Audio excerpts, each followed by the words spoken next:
नमस्कार दोस्तों, मेरा नाम आचार्य हरीश है। मैं आपका अपने चैनल योगा माई लाइफ पे स्वागत करता हूं।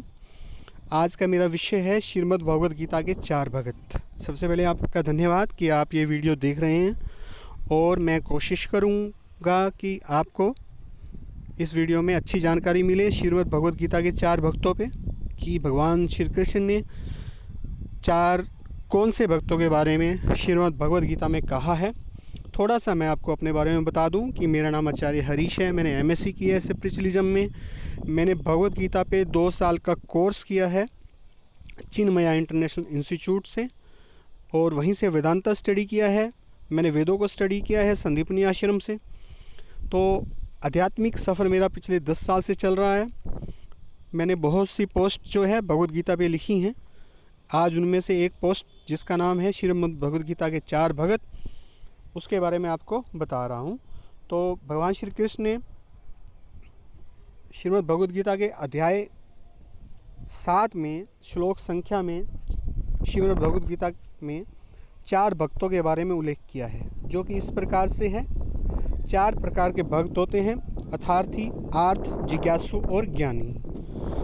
ये भगवान श्री कृष्ण अर्जुन को बता रहे हैं कि मेरे 4 प्रकार के भगत होते हैं। पहले हैं अर्थार्थी, दूसरा है आर्थ, तीसरे हैं जिज्ञासु और चौथा है ज्ञानी। हम एक एक करके सभी भक्तों के बारे में जानकारी लेंगे श्रीमद् भगवद गीता के माध्यम से। ये जो दिया हुआ है श्रीमद् भगवद गीता के अंदर दिया हुआ है, ये मेरे विचार नहीं है। अर्थार्थी वो भगत होते हैं जो अर्थ के लिए ईश्वर को याद करते हैं। देखिए, अर्थ हर व्यक्ति की ज़रूरत है, पैसा हर व्यक्ति की ज़रूरत है, क्योंकि अर्थ सामाजिक ढांचा ताना बाना ऐसा है कि हम अर्थ के बगैर नहीं जी सकते।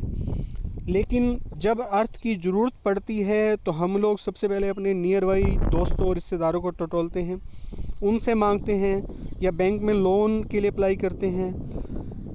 कुछ ऐसे भक्त भी हुए हैं जिन्होंने अर्थ के लिए ईश्वर को संपर्क करना ही उचित समझा। उनमें से एक भगत हैं भगत ध्रुव।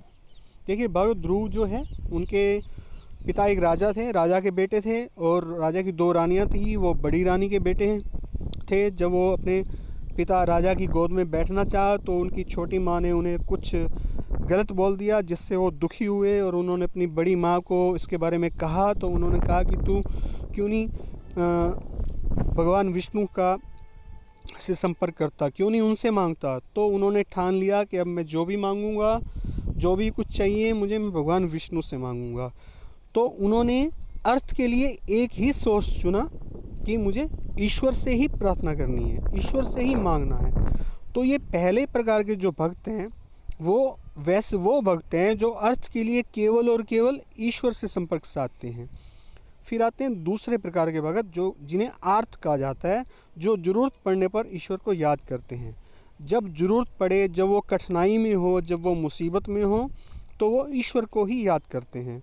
हम में से बहुत से लोग जब मुसीबत आती है तो हम लोग ईश्वर को याद नहीं करते, और करते हैं तो इसलिए कि हे भगवान, की इस मुसीबत में डाल दिया, मैंने क्या बिगाड़ा था, मैंने कौन से पाप किए थे कि मुझे इस मुसीबत में डाल दिया।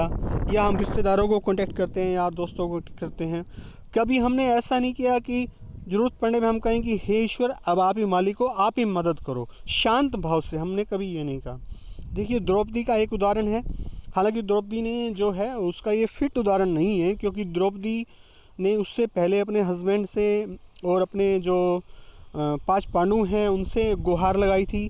भीष्म पितामह से, द्रोणाचार्य जैसे जो वीर पुरुष थे उनसे गुहार लगाई थी। उनसे हेल्प ना मिलने के बाद जब वो असहाय हो गई थी, तब उन्होंने भगवान कृष्ण को याद किया था। लेकिन याद में इतनी वेदना, इतना प्रेम और इतनी बलपूर्वक इच्छा शक्ति थी कि भगवान कृष्ण को वहाँ पे आना ही पड़ा था। आए और उन्होंने मदद की, सारा संसार जानता है। तो आर्थ वो भगत होते हैं जो ज़रूरत पड़ने पर केवल और केवल ईश्वर को ही याद करते हैं। उसके बाद है जिज्ञासु, वो भगत जो ईश्वर को जानने के लिए ईश्वर को याद करते हैं। आमतौर पे क्या होता है कि हम ईश्वर को जानना चाहते हैं, लेकिन साथ में अपना फ़ायदे की बातें भी रखते हैं कि हे भगवान, मेरा ये काम करवा दे तो मैं ये दे दूँगा। वो बिजनेस करते हैं हम लोग कि हे भगवान, मुझे 1 लाख रुपए की नौकरी लगवा दे तो मैं आपको 1000 रुपये का प्रसाद चढ़ा दूंगा। हम ईश्वर को जानने के लिए ईश्वर को याद नहीं करते हैं। जिज्ञासु वो भगत होते हैं जो ईश्वर को जानने के लिए ईश्वर को याद करता है। जैसे उद्धव जी ऐसे भगत थे।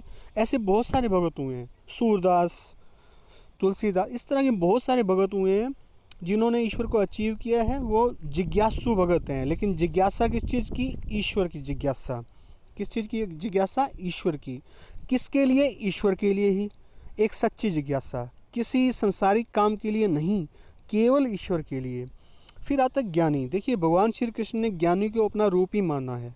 ज्ञानी वो जो ईश्वर की जिज्ञासा करते करते स्वयं ईश्वर स्वरूप हो जाते हैं। ईश्वर की जिज्ञासा करते करते स्वयं ईश्वर स्वरूप हो जाते हैं। भगवान श्री कृष्ण ने उन्हें अपना रूप ही माना है। गीता में ही कहा है कि इसी 7वें अध्याय के 17वें श्लोक में कि ज्ञानी तो चारों मुझे प्रिय हैं। 17वें श्लोक में कहते हैं कि चारों ही मुझे प्रिय हैं। और 18वें श्लोक में कहते हैं कि ज्ञानी तो साक्षात मेरा स्वरूप ही है, उसमें और मुझ में कोई फ़र्क नहीं है। तो ये इस प्रकार 4 प्रकार के भगत जो हैं, अर्थार्थी, आर्थ, जिज्ञासु और ज्ञानी के बारे में हमें जाना श्रीमद् भगवद गीता में, जो भगवान श्री कृष्ण ने अर्जुन को बताया और हम सबको बताया। ये 4 प्रकार के भगत हैं। यूं ही हम इस चैनल के माध्यम से, जिसका नाम है योगा माई लाइफ, जुड़े रहेंगे। आप प्लीज़ इस चैनल को सब्सक्राइब कीजिएगा और इस वीडियो को अगर आपको अच्छा लगा हो तो लाइक कीजिएगा। हम कृष्णा कॉन्शियस के माध्यम से, इस चैनल के माध्यम से इस तरीके से जुड़े रहेंगे। समय समय पे मैं आपको अच्छी वीडियो दिखाता रहूँगा। आपका बहुत बहुत धन्यवाद मुझे समय देने के लिए, मुझे सुनने के लिए।